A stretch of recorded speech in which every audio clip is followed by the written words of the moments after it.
Guys, welcome back to Jimmy's Garage. In this video, I'm going to show you guys why you should swap out your drain valve in your air compressor and why you should do it sooner than later. All right, the first example here is on my little 3-gallon Pancake compressor from Harbor Freight. As you can see, the drain valve on this one, it's made of brass. One side has snapped off. So for me to drain this thing, I really got to grip it and rip it or use a pair of pliers. You shouldn't have to do that because you should drain the valve or you should drain the tank after every use. And another example, this is my brand new mcgraw 21-gallon 175 PSI compressor, and the plastic drain handle on here is already broken. It's supposed to come out to here. Again, these things shouldn't break. It's made of plastic. Drain valves should be used after every use. It shouldn't break on you that easily. Third example here is on this 15-gallon Campbell valve compressor.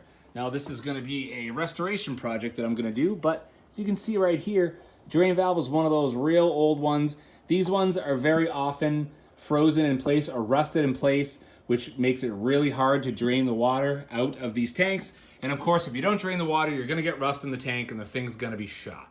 So what do? You go out to Harbor Freight and you pick up one of these ball valves made by Merlin. This is up to 250 max PSI, which is more than enough for this 175 PSA tank that I'm about to swap this over with. So what do? Well, you gotta take the old one out and swap a new one in. So for this one, I made sure that all the air was drained out, made sure it's unplugged. This is okay to tip over like that because it's an oilless compressor. And I'm just gonna grab a wrench and I'm gonna yank that guy out. All right, then grab your new drain valve, wrap it with some Teflon to avoid leaks, and start to hand tighten it in. All right, after you snugged it up with your wrench, you are good to go. I like to have the arm in this position because I can kick it open with my foot.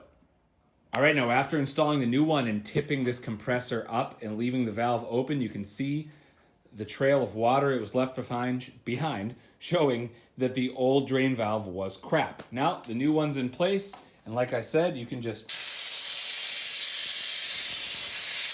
kick it open just like that, and a little bit even more water came out. So, there you have it, guys. That is why you should replace your drain valve on your compressor with a newer one. I really hope this video helped. If it did, make sure you smash that like button.